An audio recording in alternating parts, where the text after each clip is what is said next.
Hi, I'm Matt Denhart, president of the Calvin Coolidge Presidential Foundation, and it's my great honor to be here at the McConnell Center at the University of Louisville. Thank you for having me, and I'm delighted to have this opportunity to share with our viewers today a speech given by President Calvin Coolidge on July 5th, 1926. The speech is called The Inspiration of the Declaration.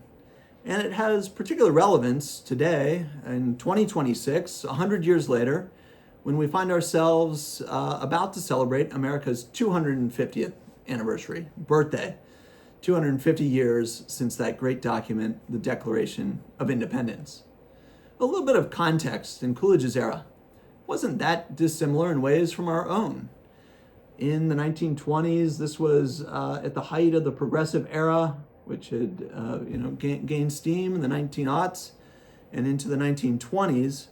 And people wondered then, perhaps as they do today, is the Declaration relevant? Or is it just an old dusty document? Does it really give guidance? It talks about the pursuit of happiness and that all men are created equal. But our history suggests that maybe we haven't always lived up to that. And so is this document really a good guide for us? In fact, a little more background before I get into Coolidge's speech. Just a little over a decade before, in 1914, another president, President Woodrow Wilson, a big leader of that progressive era, went to Philadelphia himself to deliver a speech on Independence Day, and of course talked about the Declaration. And he had maybe the same skepticism that I've just described. He says, sure, it was an important document for declaring war, but he encourages readers, and I quote, to pass beyond those preliminary passages, which we are accustomed to quote about the rights of men, and read into the heart of the document. And there you will see that it is very express and detailed, that it consists of a series of definite specifications concerning actual public business of the day. And he says specifically that's not the business of our day. Rather, that was the business of 1776. He goes on to tell his audience that day that if the Declaration is to have any particular meaning for Americans in that year, in 1914, that they would need to append to it rather than the grievances the colonists had with the king. Instead, they needed to append grievances or particulars as to what we consider the essential business of our own day.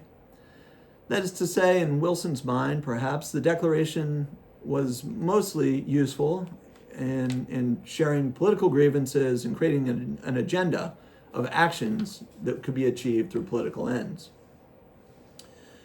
Fast forward back to Calvin Coolidge, 1926. He goes to Philadelphia as well. He chose July 5th rather than July 4th because that year the 4th fell on a Sunday. He thought it was important to observe the Sabbath, and so gave his great speech on the 5th of July, 1926. And in this speech, again, titled The Inspiration of the Declaration, Coolidge shared a different understanding of that charter. He believed that the Declaration was a spiritual document, a spiritual event, and being such that the principles contained in it are eternal principles, quite different from the understanding that we garner from, say, President Wilson. Of course, those three principles were equality, the idea of inalienable rights, and of course the notion of consent of the governed. In the speech, Coolidge early on gives history of where these ideas came from. Well, primarily, of course, they came from God. Coolidge believed, as did so many of that founding generation and so many today, that man, created in God's divine image, of course, is equal to all other men, none above the other. And if all are created equal, then all certainly must share those same inalienable rights. The rights to life, liberty, the pursuit of happiness. And if that's true, then the only form of government that can be justified is a government that gets its justification from the consent of the governed. That is to say, a system of government that operationalizes self-government. How did the colonists come to know these ideas? Coolidge lays it out. He says that great ideas do not burst upon the world unannounced. Rather, Coolidge knew, good ideas tend to develop gradually, and he thought proportionate generally to their importance, which is to say that these high ideals that are in the Declaration, these principles that he believed eternal, took much time. He traces some of their origin back to the Dutch and the English, who not only thought them, but put some of them into practice. Certainly the idea of inalienable rights and consent of the governed. But Coolidge believed that the doctrine of equality being adopted and put into America's Declaration of Independence was truly revolutionary. He also finds the way the Declaration was adopted important. When people talk about the American Revolution, it can be tempting to think of it as a sort of exciting war or an epic tale of a war. Sometimes people point to the fact that in this same era there was another revolution in France, very bloody. But in fact, the American Revolution was nothing really like the French Revolution. This was not a bloody mob. And as Coolidge reminds us, this was a movement of the people. The ideas came from the ground up. Coolidge said in the speech, and I quote, "The American Revolution represented the informed and mature convictions of a great mass of independent, liberty-loving, God-fearing people who knew their rights and possessed the courage to dare to maintain them." He pointed to the states playing an important role, first, of course, North Carolina, and then Virginia and others, in declaring independence, and then urging the Continental Congress, of course, in the summer of 1776 to adopt this great declaration.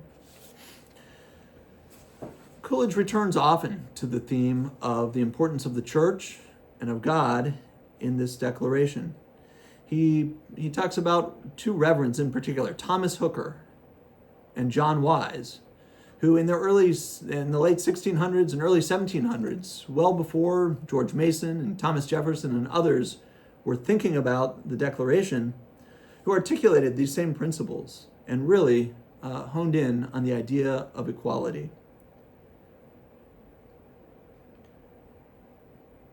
What does this tension mean, though? This tension with the idea that these principles maybe should be cast aside, or that you should read through them quickly.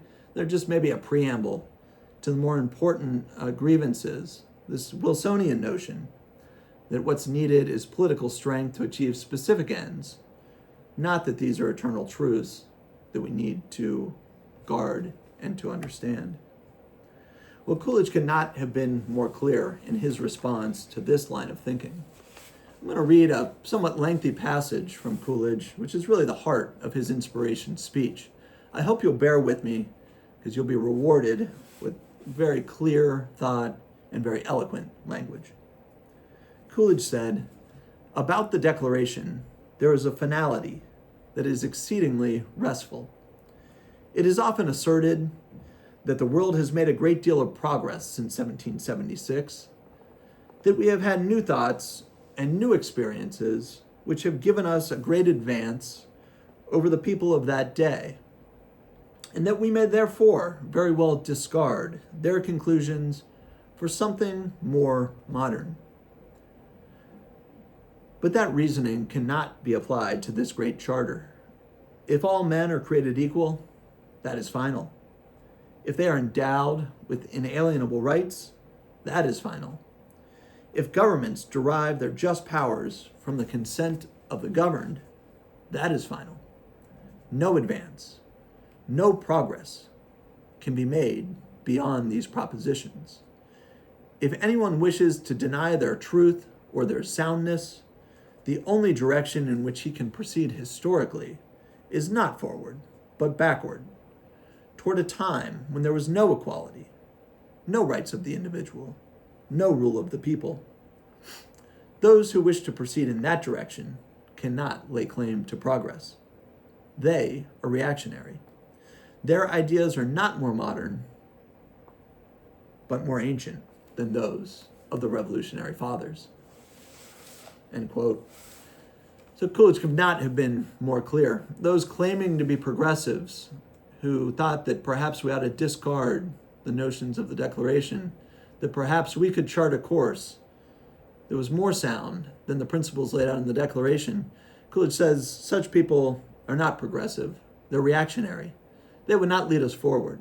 They would lead us back to the time of kings and of despots, and those who thought that they ought to be the ones to tell others how to live their own lives.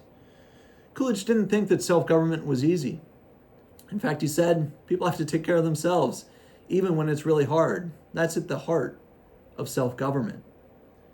He also understood that America hadn't always lived up to these high ideals of the Declaration. But for Coolidge, he believed that the fact that we hadn't yet lived up to the principles did not mean that the principles themselves were not right. The challenge for all of us in our age, in Coolidge's age, and in decades to come, indeed, is to live up to the high ideals of the Declaration of Independence. Now today, we often hear that we're such an advanced, complex society that, again, maybe we have had thoughts that make the Declaration too old, too archaic. The founders, after all, wore wigs. They wrote with quill pens. They rode horses. How can what they created still apply to us today? Well, again, Coolidge addressed this in his speech, and I quote, he said, "We live in an age of science and of abounding accumulation of material things. These did not create our Declaration. Our Declaration created them. The things of the Spirit come first. Unless we cling to that, all our material prosperity, overwhelming though it may appear, will turn to a barren scepter in our grasp." So in 2026, the semi-quincentennial year, I invite you to read the whole speech, Coolidge's 1926 masterpiece, The Inspiration of the Declaration, to discover for yourselves the eternal principles of the Declaration, where they came from, how they must be nurtured, and how they can guide us in the next years and decades to come of this great experiment in self-government. Thank you again to the McConnell Center for hosting me. Take care.